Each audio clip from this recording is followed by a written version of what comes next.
sabi niya.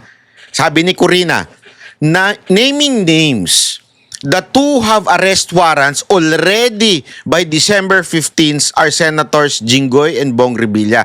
Tama po ba? Nung una, in denial si Boying. Sabi niya, it came from you, not from me.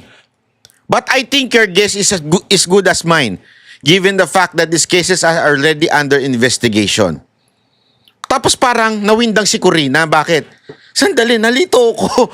I'm a little confused. Because I thought it came from you. Kasi may media na nakapag-interview, binitawan niya eh. Binitawan nito eh. Ni Boying eh. So this came from media? Tanong ni Corina. Alam mo sagot ni Boying. No, it's part of my interaction with media when they were squeezing me for information. Meaning, talagang nanggaling sa kanya yung information na December 15, makukulong si Jinggoy at si Bong Revilla. Nakita ninyo? Diba? So, planado na. Banat bay? Di ba yan naman ang gusto natin, may makulong? Tama. Pero ito ang punto dito. Pinasasagot pa sila ang kampo. Kasi remember, lahat yan may due process. Pag inakusahan mo, kailangan bibigyan ng pagkakataon ng usually nga 15 days ang binibigay.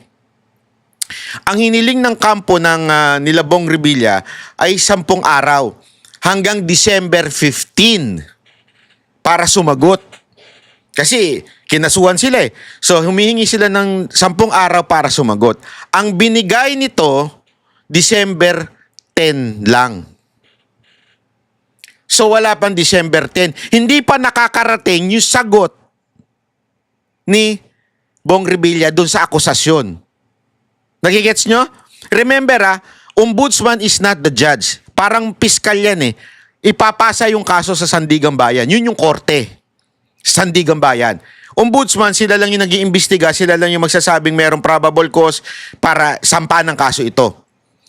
So yung ombudsman, humingi pa ng sagot. Ito yung nag-akusa sa'yo. Sumagot ka.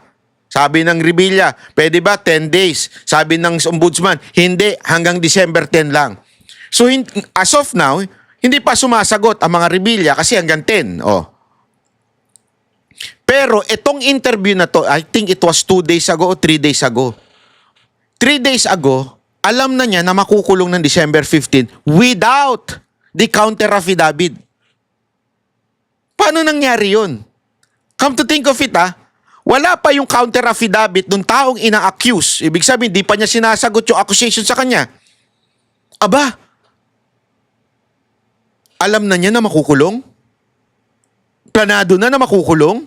Mawawarant? Kasi pag winaran siya, non-bailable yung ikakaso sa kanya kaya makukulong. So, alam mo na mabibigyan sila ng warrant on December 15 without yung counter affidavit nung ina-accuse na tao. Paano nangyari yun? Tangina hindi binasa? Hindi binasa. Hindi babasahin pala. Hindi binasa. Hindi babasahin. Kasi nga wala pa yung counter affidavit hanggang December 10 pa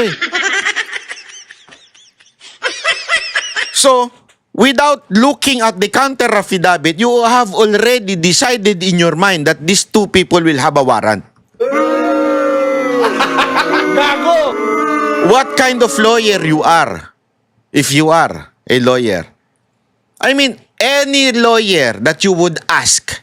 Imaginein mo, halimbawa ako. May kaso ako, halimbawa, kinasuhan ako ni Saldico. Talaga naman kinasuhan niya ako. Binibigyan ako ng korte ng pagkakataon. Darating sa akin yung darating sa akin yung demanda ni Zaldico. Dumaan sa korte yan. So, from Zaldico's lawyer, pupunta sa korte, may receive, sasabihin ngayon ng korte, "Oy, ikaw, Banat Bay, sumagot ka sa akusasyon na kinakasuhan ka nito. Sumagot ka." In 15 days. Usually 15, minsan 10, di ko alam. Depende yan sa judge kung ano sasabihin. Usually 15 days. Pasasagutin ka. Sasagot ka ngayon. Pak. Yeah? Usually, humihingi pa nga na extension yung iba. Ako sasagot. Pero yung judge, nag-announce na sa media. Sabi dun judge, hindi pala judge. Fiscal, sorry. Sorry for the term. Sa fiscal kasi muna pinapasa yung complaint. Sabi ng fiscal, sa media nagsalita bigla. Yan si Banat Bay, magkakaroon niya ng warrant sa date na ito.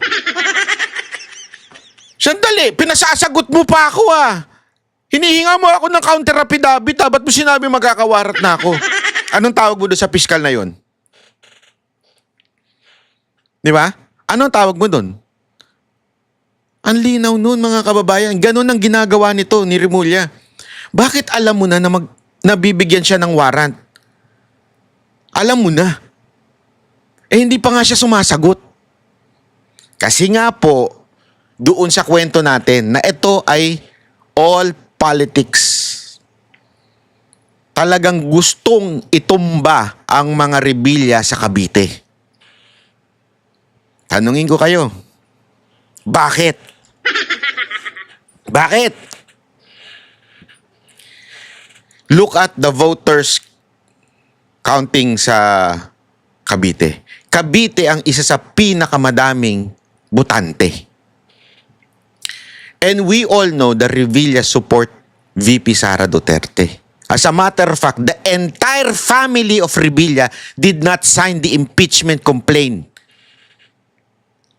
of VP Sara Duterte. Kahit yung mga anak ni Senator Bong Revilla na mga congressman, party list congressman, hindi pumirma sa impeachment ni VP Sara Duterte. Kaya nga siya nilaglag ng administrasyon ni Marcos. Naalala ninyo? Itong last election, nalaglag siya. Alam nyo, hindi naman sa sobrang popular ni Bong Revilla. Parang maraming nagagalit dyan. Parang si Senator Robin Padilla, maraming galit. Pero pag nakita nyo sa rally yan lang ang hinihiyawan. Noong panahon ng ano ba ito, yung bagong alyansa nila, yung team ni Marcos, ang hinihiyawan lang talaga doon si Bong Revilla. Kasi artista Popular talaga siya. Pero nalaglag, sana man lang naging kulelat Nalaglag at pumasok mga pinklawan na hindi naman nangampan niya. Saka nakakita nun. That's a pretty obvious way para ilaglag yung tao. Bakit? Kasi nga, kilala ang Revilla na supporter ni VP Sara Duterte. Ngayon, sa darating na eleksyon, 2028, Cavite ang isa sa mga key factor ng presidential election. Excuse me po. Alam niyo kung bakit? Sa ratings, Mindanao, Visayas, given yan sa mga Duterte yan. Pero remember, sabi nga nila, I think 50 or 45%. Tanong nga natin kay how many percentage the voters of Luzon?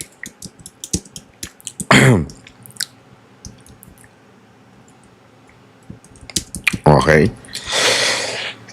Excuse me. Sorry naman. Daldal mo kasi.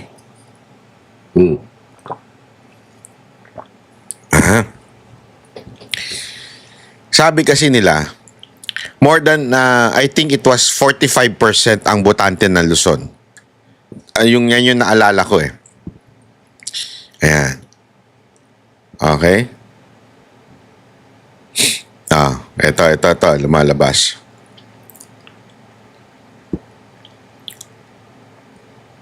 Ayan, sabi dito, 54.5% nasa Luzon. Okay, nasa Luzon yan. Ibig sabihin, given na Mindanao at Visayas, majority yan. Nakita sa doon sa huling survey, VP Sara yan. Pero remember, may 54.5% ang Luzon. At ang kabuang botante ng Cavite ay napakalaki. Ayan, nakalagay dyan, Cavite bilang bahagi ng Luzon, 2.4 million. 2.447 million. So, ibig sabihin yan, 6% ng botante ng Luzon nasa taga Cavite pa lang. Ang laking factor niyan. Alam natin mas pinaniniwalaan sa Cavite ang mga Revilla at supporter ni VP Sara Duterte. Alam naman natin, sigurado na ang Rimulya, ang ikakampanya niyan, yung administration slate ni Marcos. Kung maaalala ninyo, ganyan din ang ginawa nila nung panahon kay Pangulong Duterte. Alam ko yan kasi kasama kami sa kampanya eh. Last minute nagdesisyon lang ang mga Rimulya na papasukin ang mga Duterte. No choice na sila, kailangan na nila sumipsip. Kasi grabe na yung trend kay Pangulong Duterte. Naalala ko noon, wala ka nang madadaanan pag siya ang nangampanya at umikot. Wala na silang choice. Kailangan na nila suportahan si Pangulong Duterte. Pero nung una, ayaw nilang papasukin dyan sa Cavite. Ganyan kasi sila maglaro dyan, itong mga Rimulya. Talagang wawasakin ka pag kakalabang ka. Actually, may nagkwento nga sa akin na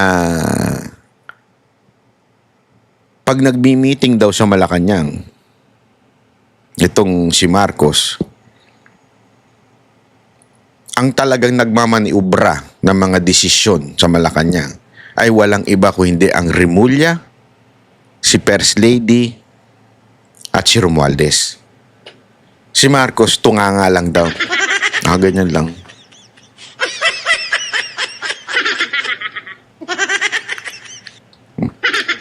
Yun ang kwento sa akin ha. Hindi ko alam kung totoo. Yun ang kwento sa akin. Kaya yung style ng politika ni Rimulya na ginagawa nila sa Cavite, na ginagawa niya ngayon kay Senator Bong Revilla, ay same style na nangyayari sa buong bansa. Ano yun? Lahat ng kalaban durugin. Paano ibig sabihin ng durugin? Yurakan. Dumihan. Perception. Everything is perception. So, dudumihan nila ng dudumihan ng kalaban, pakakasuhan nila para magmukhang may kasalanan. It doesn't matter to them whether they're convicted or not. As long as kakasuhan nila na non-bailable para pag nakakulong, ang dating nung kasi sa atin, may kasalanan na eh. Kasi marami sa mga Pilipino, hindi nare-realize to. Maraming nakakulong ang hindi convicted pa. At marami nga dyan, naubos na ang panahon nila, nasa loob ng kulungan, tapos biglang mapapawalang sala. Dahil lang wala silang pera pang bayad ng abogado, tumagal yung kaso nila. Kasi meron tayong mga tinatawag na non-bailable. Halimbawa, meron kang kaso, hinuli ka, kinasuhan ka ng non-bailable case. Lalo na itong mga ikakaso kila Senator Bong Revilla. Kaya yun nangyari kay Bong Revilla at kay Jingo Estrada. Nakulong sila, tapos eventually sinabi ng korte, wala silang kasalanan. Pero nakulong na sila. Ganong katindi ang ano sa atin. It took time. Ano nangyari nun? Basta, buong administrasyon ni Pinoy, kulong sila. Inuulit ngayon.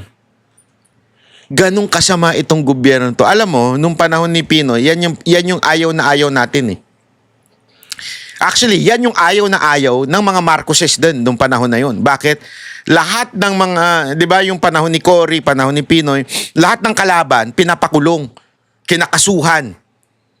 Ganun na nangyari nun eh. Galit na galit ang mga Marcos nun. Ngayon, yun din ang ginagawa nila. Pinakukulong, pakukulong, tapos, wala na silang pakialam whether convicted o hindi. Basta importante, during my term as a president, kulong kay lahat. Anong patunay nito? The Hague. The Hague ang patunay nito. PRRD, patunay niyan. Ikinulong ng walang kasalanan, walang kalaban-laban, pinadala sa ibang bansa. Alam nila na sobrang powerful ni Pangulong Duterte pag sumama ng mga rally, pag nangampanya. Remember, tignan nyo ito kailan nangyari na napakulong si Pangulong Duterte? Sa The Hague. Kailan siya dinala doon? Before the senatorial election 2025. It's all about election. 2028, it's another election coming. Sabi nga nila malapit na yan. 2026 na next year, simula na ng 2027, simula na ang kampanya. So talagang sobrang lapit na yan. Anong gagawin? Pilayan ang lahat ng kaalyado ni VP Sara Duterte. That's their goal. Pilayin lahat. Lahat na may hawak. Kaya sabi ko sa inyo, una lang to si Senator Bong Revilla, una lang to. Again hindi ko pinagtatanggol ito. Ang sinasabi lang natin, yung katotohanan at nakikita nating nangyayari, mga kababayan. Huwag tayo magbulag-bulagan. Eto na naman tayo maloloko tayo, ilang beses na tayo nabudol